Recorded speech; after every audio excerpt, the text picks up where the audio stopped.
This broadcast is presented in 4K HDR Ultra High Definition.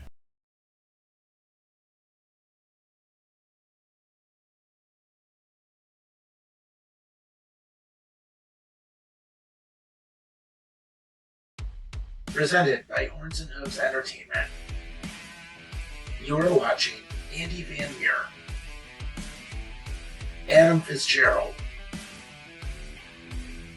Bobby Hansen, Sean O'Malley, Tom Wojtanik, and Julian Cologne. You still up? Live. It's Buffalo After Dark. Hi, everyone. Welcome to Buffalo After Dark. It is, of course, September 14th. It's our usual Wednesday night. We've got some guests here with us. And, of course, Buffalo Bob is here as always. How's your day going? Good. Life is always, and happy to be here, that's for sure. Awesome. So, of course, we've got a lot of stuff. We're going to recap the Bills game a little bit later on. But for the first half of the show tonight, we've got some longtime friends of the show. So if you were with us last season, we have Eric Wojtanik, Mary Wall returning, and we also have Patrick Ryan, Buffalo sports historian, joining us today. So how are you guys doing? Good, thank you. Yeah, we're good. Thank you for having us on again. Yeah, it's always great to be a guest. Yeah, absolutely. We're glad to have you back. I know we were catching up just a little bit right before we went live, and we've got some cool stuff to talk to you about. And Patrick, it's your first time in the Lions Den here with us, so it's nice to have you as well. Yeah, I'm excited to be on here and check it out. Big Sabres fan, so always happy to talk a little bit of hockey. So, Yeah, welcome to hell, buddy. So yeah, but no, seriously, we appreciate you all coming on again. We do, and it's always fun having you here. Of course, anyone who's tuning in, and we appreciate it as well. 929-205-6099 gets you on the air. And of course, if you have any questions about the film we're going to talk about, The Fan Connection, feel free to go ahead and bring that up. And same thing with Buffalo sports history, especially on the Sabres. Absolutely go ahead and do so. But one of the things we wanted to kind of catch up a little bit, and for anyone who didn't tune in last year, how did you all get started with entertainment? And Patrick, how did you get started with history? Mary, you want to go first? Let's just have Patrick go first because he's Okay, great. I'll go first. Okay, all We'll right. initiate them.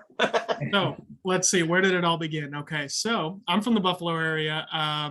Thought about quite a few different things, including maybe a career in sports, not obviously on a team because I don't have that ability, but doing something in that realm. But no, I just settled on history because of just the storytelling and kind of all the different routes you can go from 1800s presidents to tonight Buffalo Sabres, and went to Buff State right around the corner, and have been at the Buffalo History Museum ever since. Nice. You and me both. We're Buff State grads. There we go Bengals, I guess. Just so you guys know, before we advance, I'm from Long Island, so this whole Buffalo graduation thing for me is like a third world country, so I have no understanding of it. Just giving you an understanding. Us Buff State graduates, we're small but mighty. Right. The Buffalo State College, the Yes. Yep, class of 06. You two should grab a beer together at some point. Hey, I already have one ready to go. There you go. I only got water, so I'm thirsty. Oh, Well, so what was I going to say? So, Eric, how did you get started with all this? Like, how did you get into the entertainment industry? Yeah, I always had an interest in it, like on the periphery growing up. Was making movies in the backyard as a kid. I went to SUNY Oswego, another New York State school up on Lake Ontario, and originally was a journalism major actually, but then transferred into their upstart film program. And my senior years, when I heard about this Buffalo Sabres project that someone who worked for the office was doing, and I weaseled my way in there and got a meeting with Mary and pitched myself as someone who could potentially help her out on a volunteer basis, as an eager college student. And that's what ended up happening. And yeah, that was sort of like the way in for me to the entertainment industry, working on the documentary at first. And then I was able to move out to Los Angeles after graduating, and then I started working in sitcom TV, and that's what I've been doing ever since. But in 2014 is when I kind of transitioned from being a part-time / volunteer intern role into like the official producer like role that I have now, with a bit more stakes to it, I guess. Right, makes sense. Yeah. And I'm sure, Mary, I think you have a different origin too, I think. Yeah, I mean, I started out as a civil engineering major, missed writing and exercising the other half of my brain, so added a creative writing major.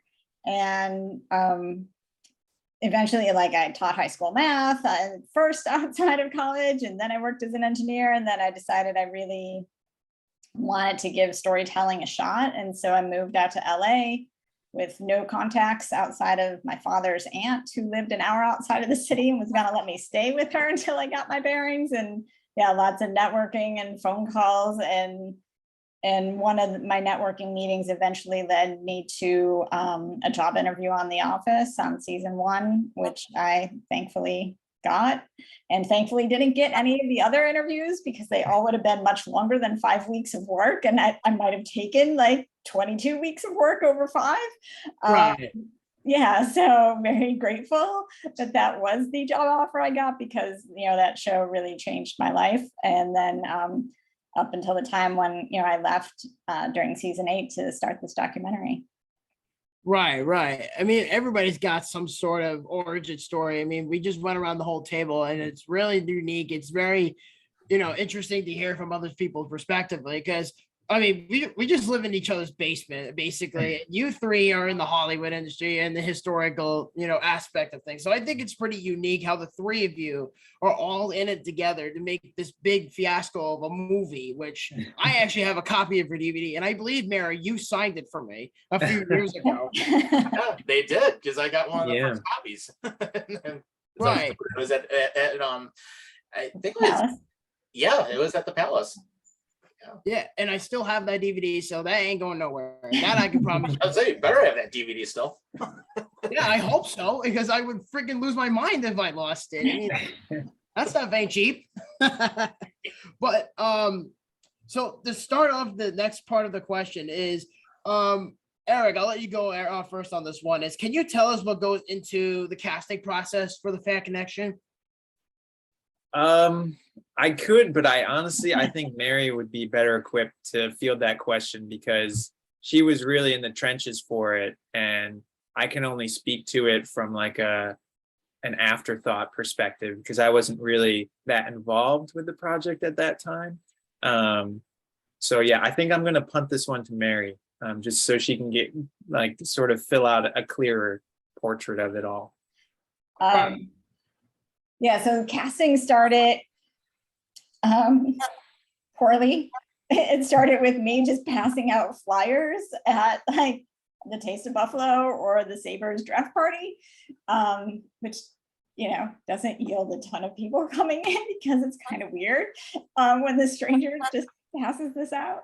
So, I was faced with the fact that nothing was going forward with the doc. I really wanted something to go forward. So I ended up what I call making a casting push. So it was getting any sort of media contacts I had to get real press. So a friend of a friend, knows Nick from the KISS 98.5 morning show. Another, one of my brother's oldest friends worked at the Buffalo News, so he got Mike Harrington to run it. So then we actually had casting sessions, and we had about 170 people come out to talk about their love for their Sabres and the city of Buffalo, and why they thought they could, or wanted to represent that in this movie.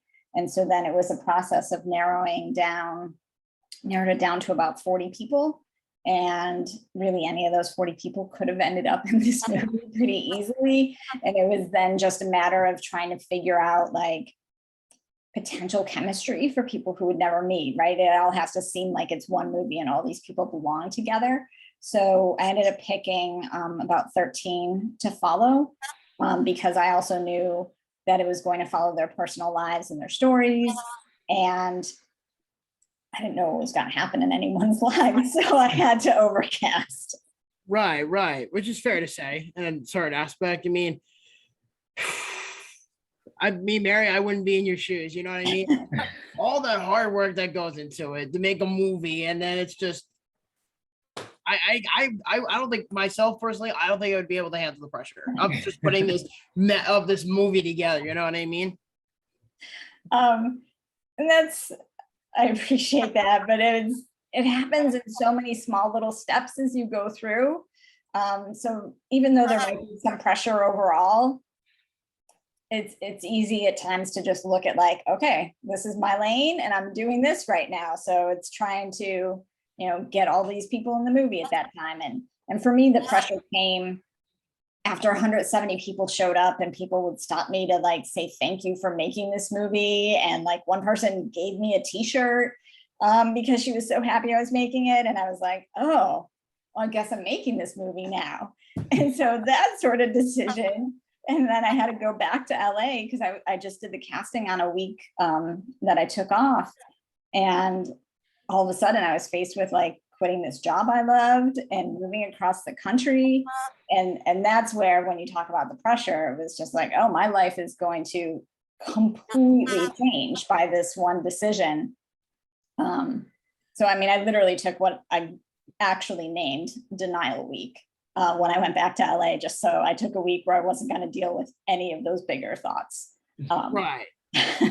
I mean, at least in this perspective, you probably had Eric before or after this probably happened. I don't really know, but Eric is a big part of this movie. So I think, obviously you two really work well together. And I think that, it's just interesting for the fact that you bring in all this work and then you bring Eric along and it just kind of just meshes into what you have now. Yeah, I mean, Eric's involvement started on, like, I'm lucky he stayed involved, right? His first job was like, all these casting emails came in the day I was flying back. And I'm like, here's my password. Can you like respond to these people? I'm gonna be on a plane. And somehow that didn't scare him off.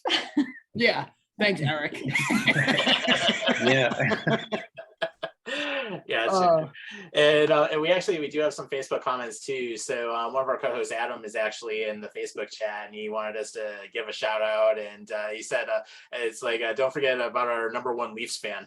So hey, Adam, nice to see you here. Of course, if anyone wants to jump on, 929-205-6099 gets you on the air. As we were talking about some of the casting, I mean, I remember some of the initial screenings where you had a lot of people involved, a lot of characters involved. And what led you to focus on Mark, Hannah, Renee, Mickey, Michael, and Francis as some of the main characters? I mean, that's a great question. And as Mary said, it was difficult because we had 13 people who we had followed pretty intimately over the course of 3 or 4 years. And then we got to this point in post where, you can't make a 900 or 1,000-hour movie. You have to get it down to an hour and a half. So that's when we just started looking at the bigger body of work, I guess, because we were trying to tell like a multi-layered story when you talk about the personal lives of these Sabres fans, the story of the Sabres themselves through the season arc that we were trying to tell, and then sort of contextualizing all of that through the overall story of the city of Buffalo, which is, rather historical and in the way we were trying to tell it, given the Rust Belt sort of underdog nature of the city, not just because of the sports teams that have sort of informed that, but because of everything socio-politically that had been going on for decades and decades. So really what we were trying to do is pick the stories that were going to be like almost immediately resonative with a viewer. So like when you talk about Michelle making Francis's story, one of the biggest comments we get after screenings is like, oh, they reminded me of my grandparents or my parents or, people from your own lives. And so that's what I think moments like that is really what we were looking for in each character's cut. And they all had it.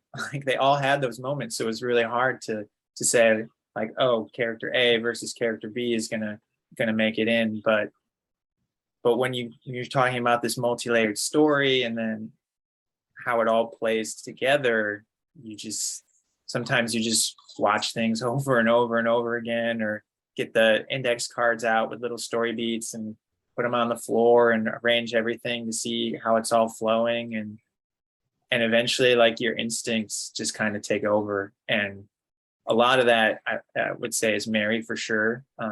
She would, follow her instincts and certainly be very inclusive in the process with myself and our editor, Blair Pennington, when we're talking about like the final edit on the film and that sort of thing. But yeah, I think we were very fortunate to have, Mary so engrossed in everything, and to also have such great instincts to really, make the right decisions at the end of the day. Right. And I mean, the cast of characters, I remember seeing the movie when it first came out. And then, of course, the Ginger Hammer here gave me a copy of the movie, and I watched it with my wife. And we both said, that was a very emotional story with how all these characters relate and how all these characters have different stories going on, and then how they all trend to this main event of the story. And I think that was a very touching story. And I think for Mary to come up with all these people, it absolutely makes the flow of the movie. And I think that's what makes it stand out, is the humanization of the characters in the story. And it just brings a really good feeling to the story, and it also brings tragedy. So you gotta have both a mixture of good and bad in the story. And obviously you guys are movie producers, I don't even have to lecture you about that, but it's just the basics of it. And I think that was what really caught my attention with the fan connection. So I think it's just really interesting. So Patrick, I know you're alone by yourself right now in the corner, so I think it's time for you to come out of the closet for a little bit. But actually what I do want to do though is our co-host Julian is joining us as well. What's up, Julian? Oh, you called me? I'm sorry. I just muted you guys. What's going on? Mafia. Right. And we're talking Sabres tonight too. Absolutely. You got the wonderful jersey. That is sexy right there. Yep. That's retro. Absolutely, man. I'm excited. I'm still going off the hype of the Bills versus Rams, and I hope we can carry that on to Tennessee. But I know we talk about something else. So yeah, we'll catch up on that in the second half for sure. Right. But absolutely. Go ahead with your question to Patrick. All right. Yeah, so Patrick, I appreciate everything that you're doing. I'm happy that you're able to jump on the show, talk about your stuff and all that. But what does the history of Buffalo has to do with everything that you're saying right here? Well, I think that when you look at Buffalo, especially compared to some other cities, just kind of the whole sports kind of culture and community is way stronger here, even when we're not necessarily winning. I mean, we look at the Sabres, we haven't made the playoffs in about a decade or so, but that doesn't stop the people from getting excited. Like I see Tom and Buffalo Bob here already in the red and black because they just showed us that they're bringing back the jerseys. So yeah, I mean, sports in Buffalo, you feel it on a Monday, especially after something like a Bills win, or if they lose, the whole city's vibe kind of shifts off of it. So sports and history in Buffalo go definitely hand in hand. Absolutely. I definitely respect that, man. If you want, I could go run and get my all black go ahead jersey of la la la la la. I could go throw that on real quick, man. I could switch it up. I feel bad. I didn't bring the Shatan. It was my favorite. I got the 81 back at home. I should have worn it. Oh yeah. Oh yeah. And we're gonna talk about Ryan Miller a little bit later on tonight too. Yeah, don't get me started with Ryan Miller, because Ryan Miller is my favorite all-time Sabres player. I can't wait until Miller night so we can hang that banner. But yeah, Ryan Miller is my all-time favorite. This is just every time I hear Miller, when Von Miller came to the Bills, all I heard was Rick Jenneret screaming, Miller! I'm telling you, man, it just the history and like absolutely like what you just said. Even during the downs of the season, we still, as Buffalo fans, still remain solid. We still rooted for our teams. We still showed up. So I definitely respect everything that you're doing, man. I definitely appreciate it. Thanks so much. Absolutely. Anytime, man. Awesome. Absolutely. Hey, Bobby, go ahead. Next one. All right. So the question I was going to say before I pulled Patrick out of the closet was solely based on the fan connection alone. As I remember, again, like I mentioned, like 5 minutes ago. I watched the movie the first time with my wife, and the movie solely focuses on the history of the city within Buffalo, as well as just the team in general as part of the Sabres. So, like, what role can historians play in adding to these types of movies if we're specifically talking about a city like Buffalo? Well, I guess I sort of alluded to some of that, I guess, talking to Jillian, but let's see where else can I go with that?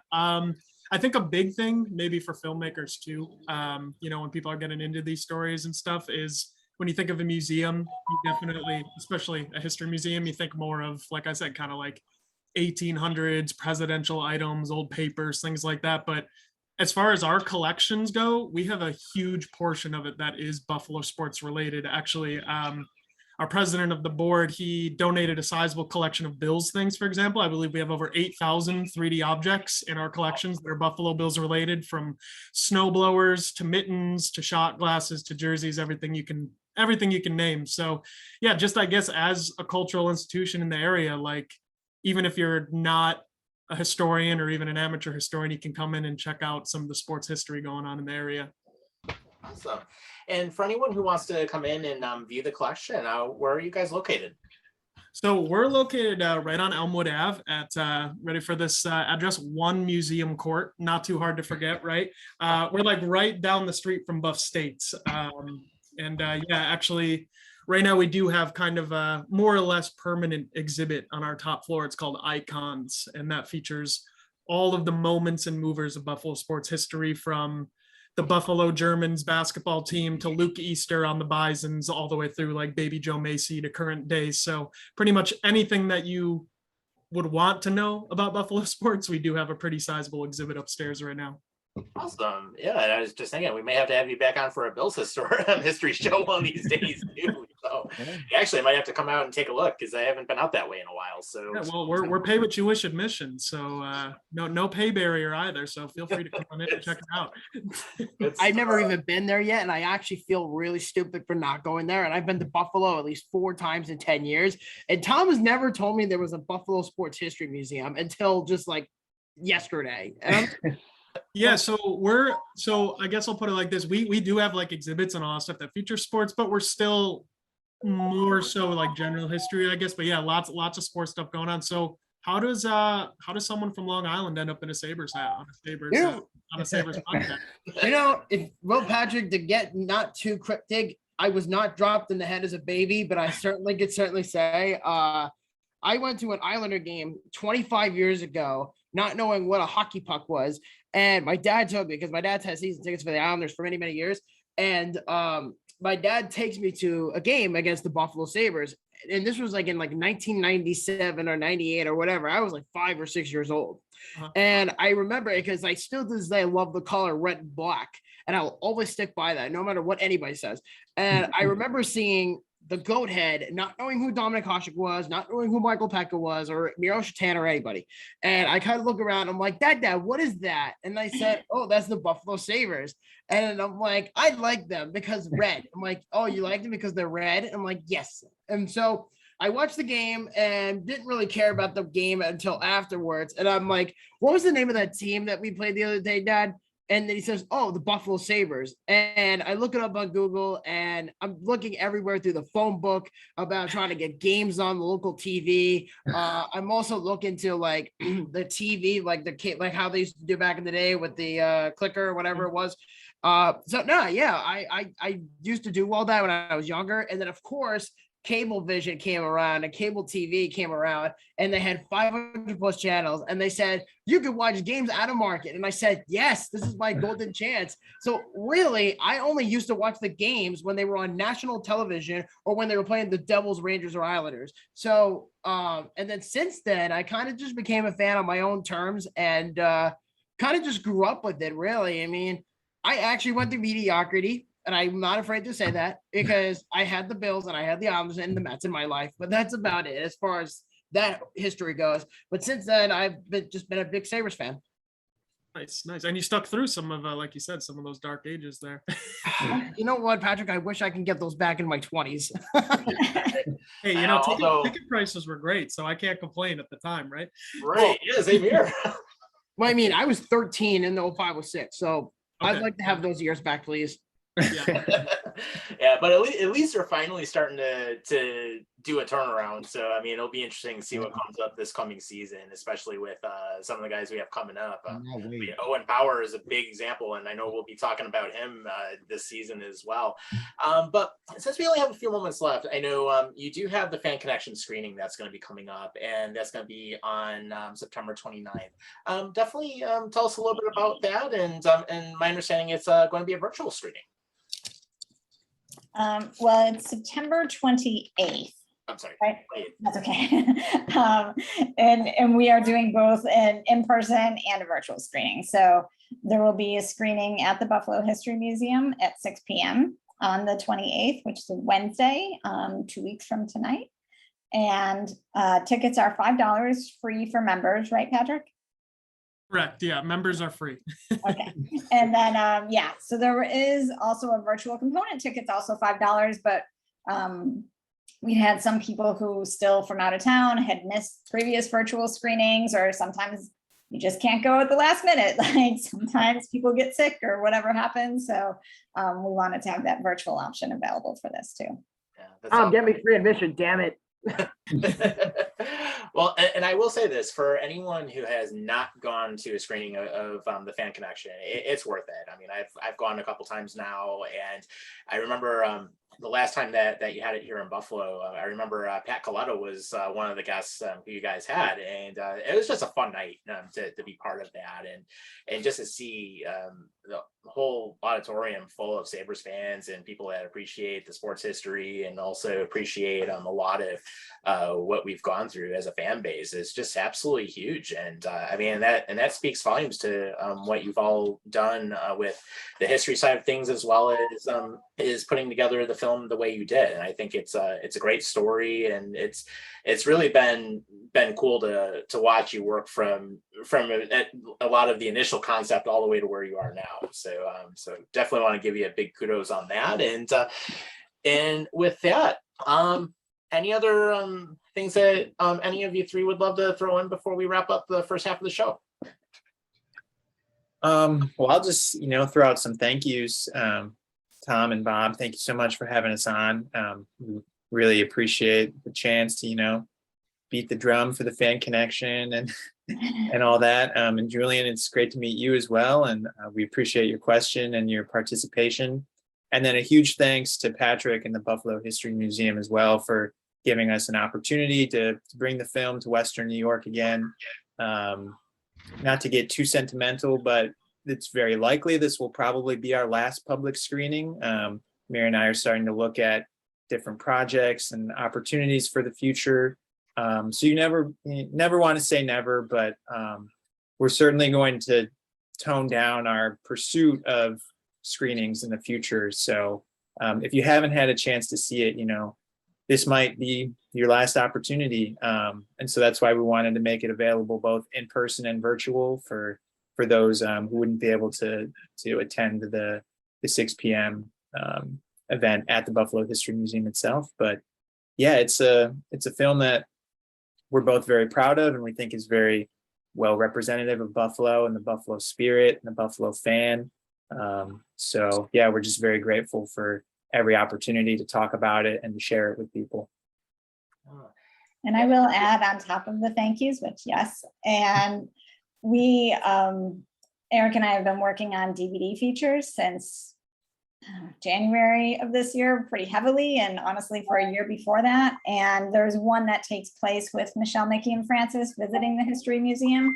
So they get to look at some of the other exhibits in the museum, but there was also a Sabres exhibit at the time that they get to go see. And it's really, it's just the three of them in the museum, but anyone who's seen the movie, the three of them hanging out doing anything is pretty awesome. Like they're just fun people to be around. So it's a really touching piece. And talking about ticket prices back from the day, there was a display of ticket stubs as we came in. So they are going through and naming some of the prices, and it's That's a fun throwback. Yeah, thank you, Mary. Thank you, Eric, guys, and Patrick. we Yeah, can't thanks for forget- joining us. Thank you very much. Thanks for having me I wanna give on. my own thank you You're to welcome. Mary, And, Patrick, and Eric, and all of y'all. I really do appreciate everything that you guys do, the knowledge that you guys are giving out, and everything that you're doing with this. I really do appreciate. Yeah, you guys have just met me tonight, but I really do respect and appreciate everything you guys do. All right. If you guys want to follow them on Facebook, it is the Fan Connection Buffalo Sabres fan documentary. We have a link on our Horns and Hooves Entertainment page, so definitely check them out. And thanks again for joining us. We appreciate that. First half of Buffalo After Dark is done. We'll be right back in a moment with Buffalo Bills talk. We'll see you on the flip side.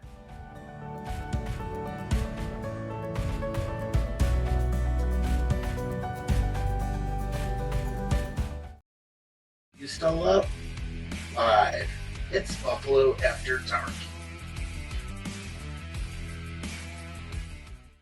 All right, welcome back to the Buffalo After Dark. It is our second part of the episode tonight, and the rest of the show, we're going to be talking all Bills. And we got a couple hockey things at the end, too. But, of course, welcome back, Bob. We got Julian back with us, and Sean's joining us for a second half of the show. Yes, Congratulations, sir. fuck nut. Yeah, whatever. Congratulations, fuck nut. You guys should be- And happy belated birthday to you, you bastard. Welcome to the 30s. Yeah. Yeah, just give it another 10 years. Yeah, so for, years old on Sunday, so Mhm. happy birthday. There you go. Of course, as you guys know, 92920560099 gets you on the air. Let's just jump right into it because it was a straight up beat down against the Rams, especially in the second half. Domination. Yes, sir. Would have been a lot more. It would have been a lot worse if it wasn't for those couple turnovers in the first half. Yep. Yep. And 31 zip, but I mean, can't be perfect in the first game of the season, can we, man? Right. Game- 3 turnovers, but man, that defense, whew, man, 7 sacks. Good gosh. Vaughn, King Vaughn. I'm calling King Vaughn. He's Yes, worth sir. every single penny. Yes, he is. 2 sacks on the day for him. And then you figure, and then Russo, Basham played great, which I will say, I had a lot of fun meeting Russo this past weekend. Congratulations, Tom. Nice. Yeah. How'd that go? It was really good, actually. So I was one of 400 people that paid the $5 to get in. They had it at Northtown Toyota over in Amherst, which they did a really good job of running that event. And I will give them some kudos for that. But I will say Russo was really cool to meet in person, and I've met a couple of the Buffalo Bills before. I've actually been on a plane with Jim Kelly from Baltimore to Buffalo once. So I was on a red-eye flight. He was really cool to talk to, and actually we walked out of the plane literally right next to each other. I've met Marcel Darius. He was a total jackass to deal with. I did not like him whatsoever. Russo was definitely a cool guy. And the thing you can tell with him is he appreciates where he came from, and he loves what he's able to do. And just really, really cool, chill guy. Got a couple pictures with him, and I also ended up being on Northtown's social media. So I found a video clip of it. Nice. He went on a fucking commercial for Northtown. Perfect. Like a 30, they did like a 30-second spot. Aired. That commercial is going to be aired on Recycle. It's on Facebook right now. I've got it on our page if you want to check it out. Get used to that beautiful white face, man. He is going to be shining. Yes, this beautiful unicorn is on a Beautiful Northtown face. commercial. Well, it is funny because it's not the first time that's happened. Bobby, remember when I was on the Jumbotron for the Sabres game all that one? Yes, yes, With the Harbor Center Prospects tournament. So, yes, I remember that. This was yeah, that was a few years ago. that was like 5 years ago. Yeah, it was like around there, but no, I will say this though, Northtown Buffalo Bills, you guys did a great job of hosting that event. So kudos out to you. And I'm not saying that because I bought a car from you 10 years ago, but but I'm saying overall though, you guys have done a great job with hosting that. But oh my God, Von Miller, that defense, beautiful day, and Stafford looked like he did with the Absolutely. Lions.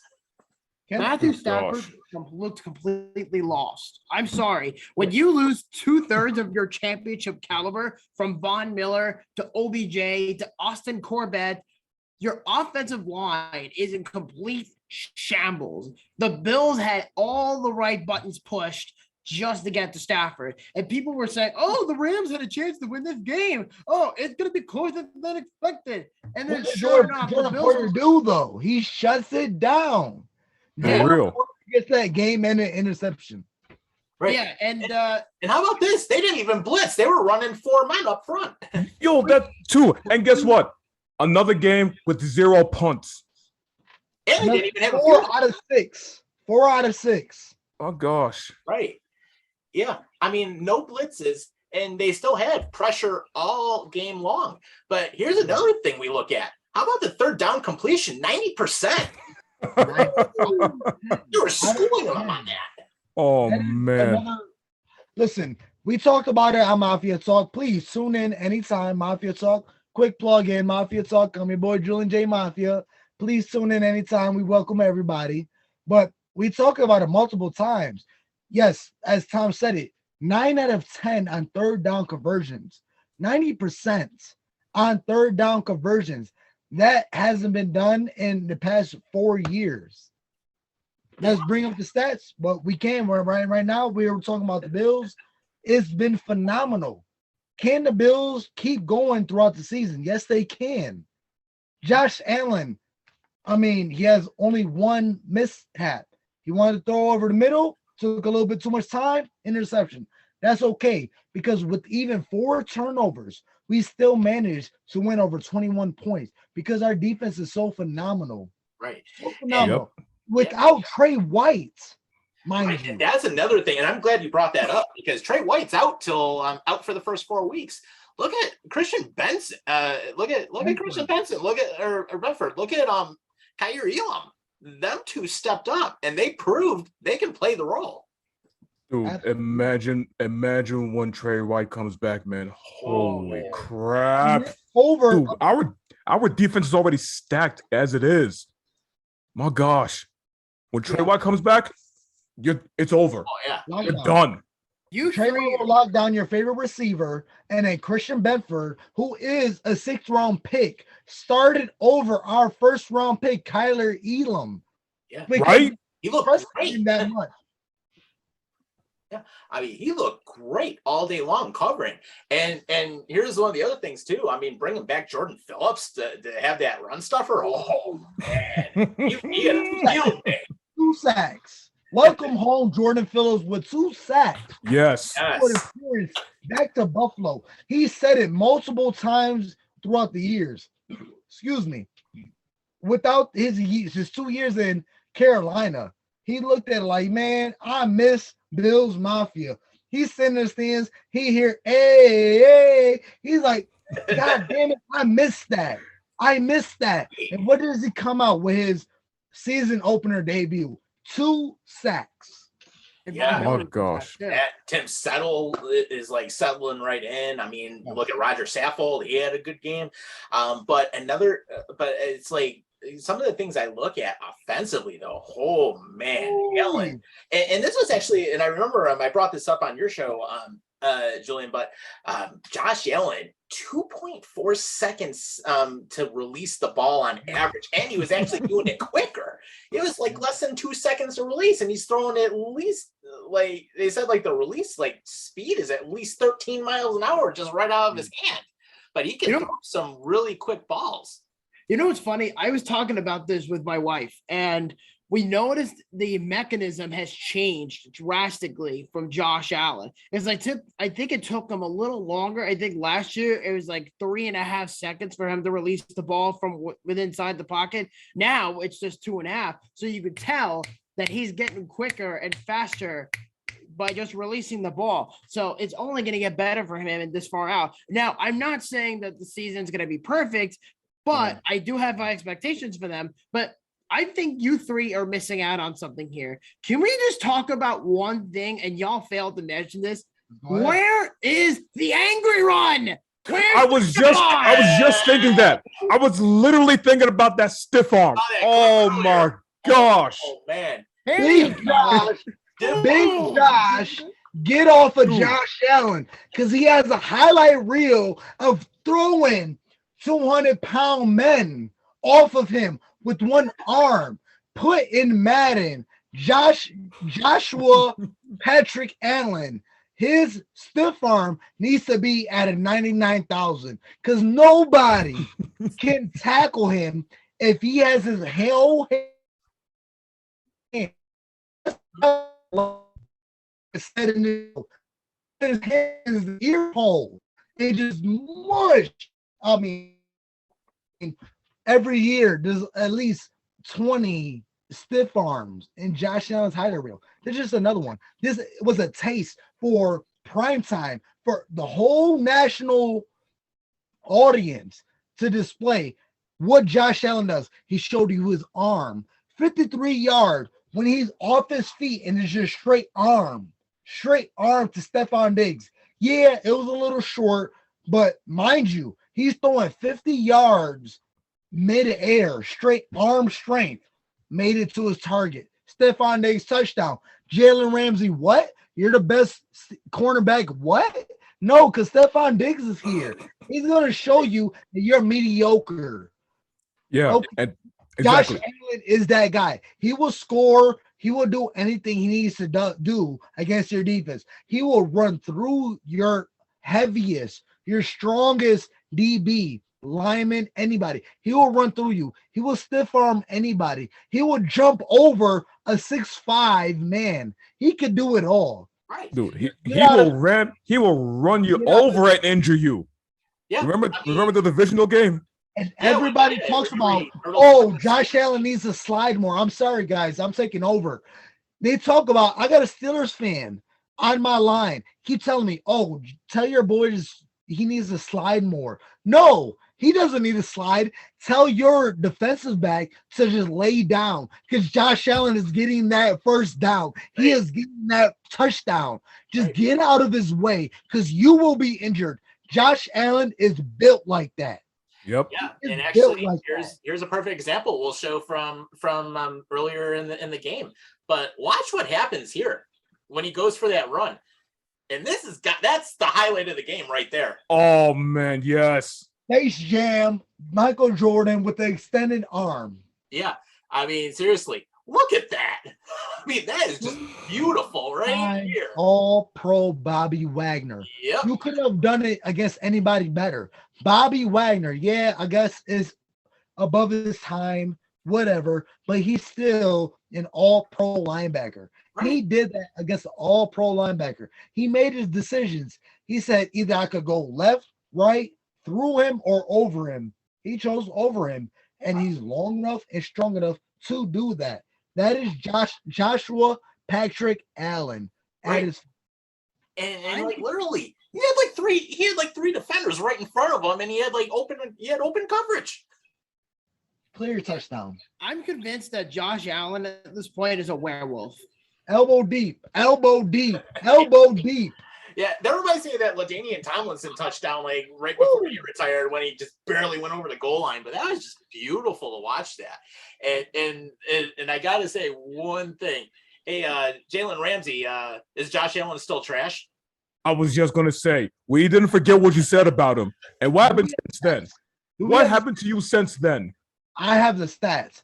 Josh Allen against the Rams is 3-0. With the 3 games we played him, we are 3-0 against the Rams with 11 touchdowns. 11 touchdowns in 3 games. That is Come on now. Come on now. And then Jalen Ramsey in that game went for 7 for 6, 124. He was just letting everybody go. Yep, you can go. Stephon Diggs, Gabe Davis, anybody. Score your touchdown. Oh, how about that touchdown by Gabe Davis? Oh, man. Wide open all day long. Yowza. No, but that stiff arm, though, was definitely the most impressive thing I've seen out of a football. Forget Derrick Henry. Josh Allen made him look like an amateur. Yeah. Right. And that was just a straight up, it's like literally, that's like a straight up punch in the mouth. It's like, I'm taking it whether you like it or not. So not only did Josh Allen turn Derrick Henry into a fucking amateur, but can we just talk about the fact that Jalen Ramsey turned into Eli Apple? Yeah. Well, what a comparison, Bobby, because that is perfect. Yeah, I mean, you can't go, you claim yourself to be the best quarterback in the league, but then Stephon Diggs torched you. Mm-hmm. And it wasn't just Stephon Diggs. You went in that game 6 for 7 on completions. 124 yards. You're the best cornerback. I mean, the last game we played you, it was 1 touchdown, 3 yards against Stephon Diggs. I mean, everybody else cooked, and we was able to come out with a win. Comeback kid, Josh Allen. But I mean, Ramsey. I mean, when we look back on Ramsey's last couple games, what happened in the Super Bowl? Jamar Chase was cooking him. How many pictures went around social media of him on his butt, and then Jamar Chase is getting that catch? Toast. There's the meme of the week. Yeah. That is the meme of the week. But another thing I want to talk about too, and then we'll get into a couple other things before we end up wrapping up the show night. But the fact Jalen Ramsey right afterwards, he just said straight up, they got their ass handed to them. And well, hey Jalen, if you actually did your job and learned how to cover properly, you'd be fine. Which obviously you didn't. And but a great job by the Bills. And then I do like the fact that we actually did somewhat establish a run game, especially early on. Now, the only thing I will say, James Cook, though, I mean, hey, rookie jitters, he had that fumble. Yeah. It is what happened. Unacceptable. Yeah. You know the team you're on. You know what we're chasing. You need to be on board. That is an unacceptable fumble. Everybody been telling me, oh, rookie jitters. Oh, it happens. No, that is unexcusable. You need to understand the team you're on and what we're driving towards. That is unacceptable. Get on board. Julian, I hate to bring that guy, but you do realize Derrick Henry and Christian McCaffrey all fumbled the ball in their first ever receptions or whatever it was in the NFL. And look how that turned out for them. Appreciate the knowledge. Absolutely. Okay. I appreciate the knowledge. Yes. Yes. Singletary had a pretty good game, though. I will give him credit on that. But now it kind of makes me think, like, as we get later into the season, what ultimately happens? Do we look to get rid of Moss? Do we look to possibly carry all three running backs? That'll be interesting to see what happens later on. You know what's funny? I actually just thought about this. I was talking to my wife about this, and I read a report. I don't remember who it was, and I shared it on the messenger group, and it was an article that was saying, because I think the deadline is in November, I think like early November, mid-November, somewhere in the single digits. But anyway, irrelevant. So I found an article that said that the Buffalo Bills could possibly entertain the idea of trading Zach Moss to the Las Vegas Raiders in a trade that would send Josh Jacobs to the Bills. Josh Jacobs. Ooh. Wow. Desperate move. Well, that's the thing. Like, would you accept the deal for Josh Jacobs? In that kind of bargain? You trade Zach Moss and you maybe trade the 50 guy from Arizona for Cody Ford? No, because with the Bills organization, they trust in who they pick. So that I would say, knowing that, no, absolutely not. We trust Zach Moss. Honestly, I've been saying trade Moss, but I really feel like they're going to stick with him. I mean, who else do we have in running back? We still got Tywan Jones, and he's strictly a running back because he's a special teamist.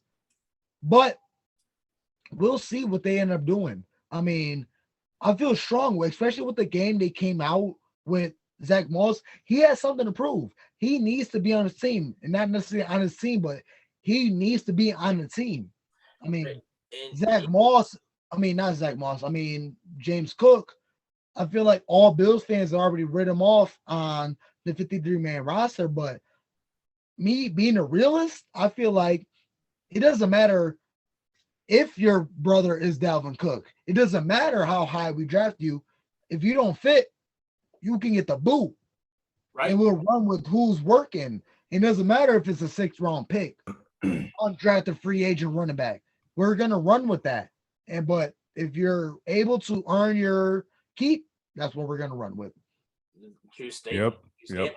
But I gotta say, overall, I mean, it was great to see exactly what they did over the weekend, and that's what they needed to do. They needed to get off to that start, and I mean, and they got off pretty quickly. And of course, once the second half, you just turn on the afterburners, and then there you went. And that's how you close out a game. Yeah.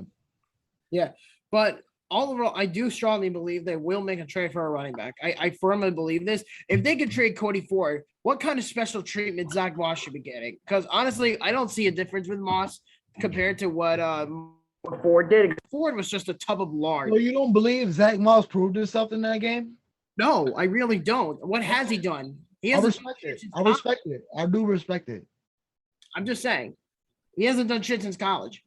Yeah, you're right. You're right. This is the first game he kind of gave the Bills organization a spark into keeping him. Because when we drafted him, I thought it was a stretch. I feel like when they picked him, they didn't trust Devin Singletary at the time. Well, I feel like that's going to come to bite him in the butt. Maybe. I mean, I personally think they should have took Jonathan Taylor at the time because let's be honest, it's Jonathan Taylor. I mean, yeah, you can't compare. You can't compare. Yeah, I know, but the Colts had the higher pick. That's the thing. So I can't really argue that. They could have easily took JT, but they took Russo instead. I can't argue that, but that's just reality. Defensive end. I mean, you can't go wrong with him. And then it's like even standing next to him, I'm like 5'10". I'm like, holy Jesus, he was like towering over me. So he's times two. Yeah, but that's what you need. But that's what you need. You need to have that size on the line. So I mean, all together, I mean, great job by the guys. And 1-0 to start the season. We put the league on notice. And with 10 minutes left in the show, it is time for last call. If anyone wants to get any other comments in, 929-205-6099, we'll get you on. And we'll just kind of go rapid speed with everything here. But first and foremost, hey, Dallas, Jerry Jones, how do you like Dak Prescott now? Oh, boy. Anybody with a Dallas Cowboys jersey, show up to practice at 9 a.m. That's what he said. Yep. Anybody, the crackheads, everybody, show up to practice. They need you. Yep, it'll be a 6 to 8 week injury for him, and then Mac Jones is going to be out for a while too. And I was actually watching that New England Miami game, and first, thank you Miami for beating New England because I can't stand the Patriots. Oh, gosh, How long is Mac you know what? That reminds me, Miami fans, y'all need to cool your asses. All right, you'll get your butt whooping soon enough. Yes. Okay. Remember he's on it. He's on it because there's a video going around about some Miami fans. I want Bills. I want Josh Allen. Shut your ass because you don't want the smoke again. You don't. Tell him, Sean. Tell him. Gosh, man. I wish. You know what? I wish I brought the freaking broom, man. Cause it represents what we're gonna do to you this season again, just like we did last season. Right. Tell him, Sean. Tell him, Sean. We get the brooms out. Golly. Right. I wish I had a broom with me. Tell him. And then on top of that, and although Tua looked like crap, I mean, of course, are you surprised? But Tua. Easy 30-yard pass. Not even 30. I think it was like a 20-yard pass. He zipped it. He zipped that joint and it went like what, 10 yards barely? Yeah, he can't even throw anything on the ball. Yeah. Dolphins are going to the Super Bowl. Yeah, but then there was a side story during the game too. At halftime, when the 13 cars blew up in the parking lot because some moron left the grill on. Thank you. Yeah. Bills Mafia, we drunk on our ass. We done killed the whole pint of some Christian Brothers or some Crown Royal or some tequila. We don't kill the whole shot. We chugged the whole 20-pack of beers, but we still know how to manage our grills. We don't blow up our cars. We don't put it underneath the car where the gas tank is. Oh, we the gosh. Team in the league, and I can happily and honorably admit that.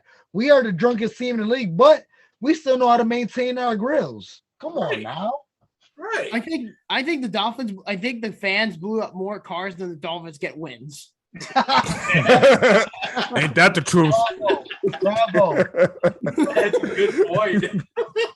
and then like going through some of the other games though, I mean, really one of the biggest and wildest finishes, Cincinnati against the Pittsburgh Steelers. Nobody wanted to win that game. Nobody did it. Nobody stepped in. Nobody stepped in because look, it's going to be like this. We should get on the 26shirts.com website. You know that shirt that says burn all with the fire? Yep. Yeah. Just put a dolphin logo on there. Yes. That'd be perfect. Or a hot potato. No, you want to win. No, I want to win. No, you want to win. No, I want. No, Nobody wants to win, so we're gonna hot potato on who loses the game. How about that? Right. Good gosh. And then, of course, there was the game that didn't want to end. The Colts and the Texans, and they Oh, ended 2010. jeez. Oh, wait a minute. In a loss. Wait a minute. Only division that ended in a loss. Yeah.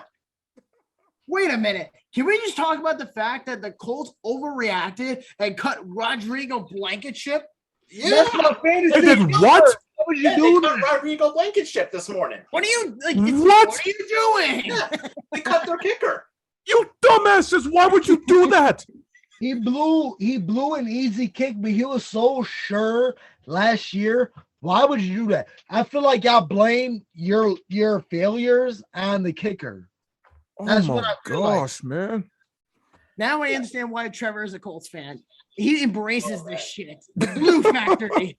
Actually, Trevor, if you're available next week, come on because we'd love to talk about Rodrigo Blankenship for you. I think by the time we get him on the show, possibly next week, I think Trevor would have already drank all of the tequila bottles. Yeah, probably. But then it's like, but then again, look at the Steelers. They didn't overact when Chris Boswell ended up going having that field goal blocked, and then when You know why? Because you know why? Because at least Chris Boswell, after he doinked He's a it good like kicker. Cody Parkley, yeah, he got it in. That's the only reason he got it to keep his job. Rodrigo Blankenship, boop, one kick and he misses it. Yeah. Oh no, it's all your fault. We're gonna go out and get Chase But besides McCall. him and Youngway Cool and Tyler Bass has been the only for sure kickers in the league. Right. Besides Blankenship has been another. So it's really kind of mind blowing why they would do that to him.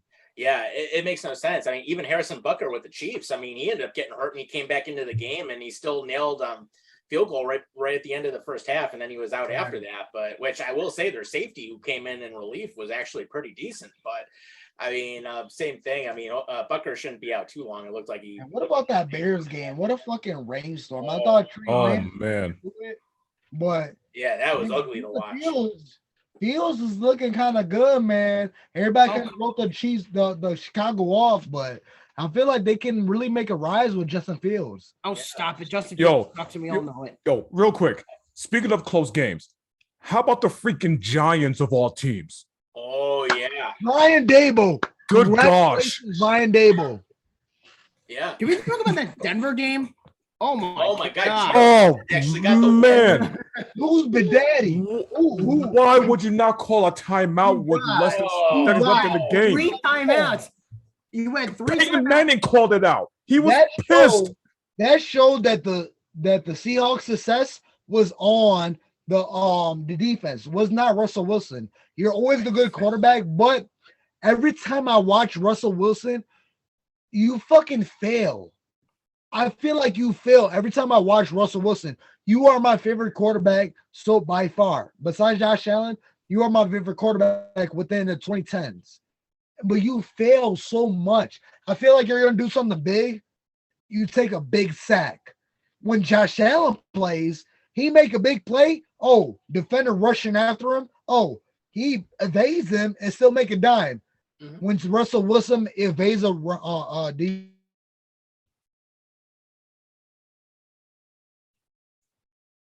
Yeah.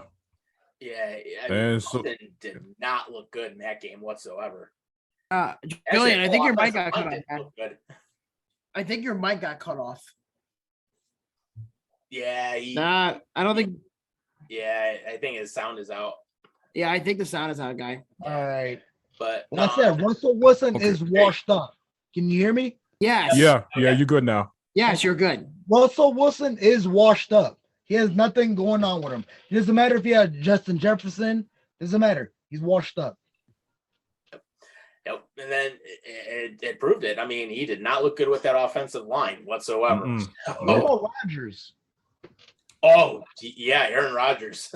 Oh, Did jeez. he call What the freak? no, come back to Green Bay? Did he call him? Like, All right. Yeah, but no, it's gonna be. There's gonna be and Tennessee did not, the way they played. I mean, it gives me hope for Monday night because I mean we're gonna go in and win anyways. But I mean, Tennessee did not look good in that game either. So, Mm-mm. so it'll be interesting to see what happens. But of course, the big injuries will follow is, of course, Prescott. He's going to be out 6 to 8 weeks. Mac Jones might be out even longer. So we'll see what happens. Oh, jeez. With the back. But what we'll do with the last couple minutes here. Hey, Bobby, talk to us about the San Jose jerseys and also the Vegas jersey. Yeah, so 2 jerseys got leaked over the week. And Tom, would you kindly put them on the screen, please? So we have 2 jerseys.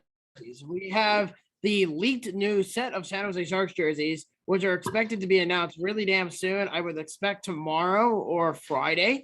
It's supposed to be a throwback from the 30s. I mean, not the 30s, the 90s, excuse me, from 30 years ago. So there they are. That's the brand new San Jose Sharks jerseys. You have the home teal, and then you have the away white, which I think looks pretty sexy. I mean, it's not like amazing by any means, but it's a nice callback. So let's get your opinions on this. I mean, honestly, I can see a few differences, but honestly, overall, I don't really see any big changes, you know? Right. I mean, they changed the striping on the forearm and on the bottom by the love handles. Yeah, and maybe a couple minor tweaks on the logo itself, but honestly, I like it. It's nice and like up to date, if you get what I'm saying. Like it's up there with the updated jerseys and all that stuff. So maybe there's a sense of differences in direction for the Sharks going forward. Yeah, very possibly. And then what we'll also do too is I'm going to go ahead and we'll bring up the other jersey here, which of course is the Vegas retro jersey that we're talking about. And there it is. Yep. So there it is. I got that 2 weeks ago online on Twitter, and the Athletic, I think, or not, Icethetics actually posted this, and it's supposedly the Vegas Golden Knights reverse retro jersey. So there was rumors of them wearing a black alternate jersey, but it wasn't determined if this was the reverse retro or was this the alternate. My suggestion is that this is the reverse retro, because how much further can they go for a reverse retro since they've only been together for like 5 years or 6 years or whatever it is. Yeah. They've been around for a while, so they have nothing else really to show for it, but the best they can do is that. So as far as that jersey goes, I'm not sure. I mean, we'll see what the full details come out in November, and yeah, that's what it's looking like for as far as now. Yeah, I'm not crazy about it. Yeah, do you guys have an opinion on those 2 jerseys, the Vegas and San Jose jerseys? I mean, I like the Vegas retro jerseys more than the new San Jose jerseys. Yeah. What about you, Julian? Do you like the Vegas one better, or do you like the San Jose one better? I definitely like the Vegas jerseys. I don't know, something about black that makes other colors pop out in the jersey. Like, obviously, I can get myself one of those when they come out. All black makes the red and white pop out. So I feel like the Vegas with the across wording with the Vegas. I mean, yeah, like you said, Bobby, that the Vegas hasn't been out for a while. So it's kind of odd to have a reverse retro, but they still got to come up with something. So I kind of like that. San Jose is kind of like a replica of the old fashioned jersey, just with more stripes, same color and everything, same logo, a little bit of more adaptation to it. But I mean, yeah, I definitely, I can always get down with an all black jersey. Yeah, I like the Vegas, and I like San Jose. Maybe a little bit too many stripes, but still like it. Yeah. What about you, Tom? Which one do you like better? Me personally, I've always been a fan of the Sharks jersey, so I mean, I will give the nod to that. But I do have to do one thing though. I will have to get the black Sabres retro jersey once that comes out. Ooh. Oh yeah, the updated Goat Head logo. Black Sabres. So what logo are we going with? You said Go Ahead. Can we get a opinion on everybody? Tom got Go Ahead. Who else are we going with? What type of logo are we throwing in with a Black Sabres jersey? Yeah, they're going to be doing it blue and yellow in the reverse retro series coming up. So they're going to do it for a second stint with it. So we'll see how that comes about. And what was the other one I was going to say? Speaking of goat heads, because we're already talking about it, Ryan Miller's getting inducted into the US Hockey HOF. Yes, all right. Hey, Good. Time. Well Very earned. nice. Well earned. But yeah, as we go forward, I mean, we'll wrap up for the night. But the prospects tournament's going to be coming out, so it'll be interesting to see how the rookies play and how some of the guys coming up in the system are. So we'll try to cover that as much as we can, and if there's any live feeds, we'll definitely bring it to you guys. As we wrap up, any final thoughts? I hope you guys enjoyed the pictures of the two bears and the hockey helmets in the background. I love it. I love it. And you know what? Check this out. Oh, there it is. There we go. There you go. Oh, and be sure to check out All Time Hockey on Instagram. It's probably the most relaxing human being in the world. I saw part of that too. I'm like, man, it's like release my inner zen. So, There we go. But of course, well, I'll say, thanks to Eric, Wojtanik, Mary Wall, and Patrick Ryan for joining us. Of course, Julian, you got Mafia Talk coming up, which if anyone did not see your episode a couple days ago, definitely check that out, because that was a really good breakdown of the game. And I know you had Pedro and the crew on there, so definitely check that out. And then, of course, Bob, Sean, of course, you know who I am. Take care of yourselves and each other. We'll see you next time.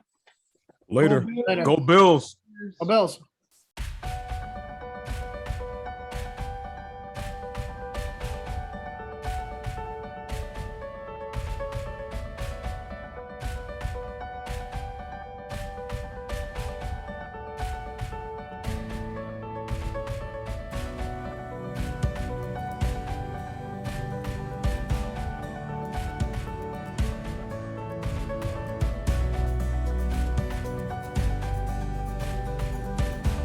Buffalo After Dark is an H&H Studio production and is produced in partnership with Horns and Hooves Entertainment.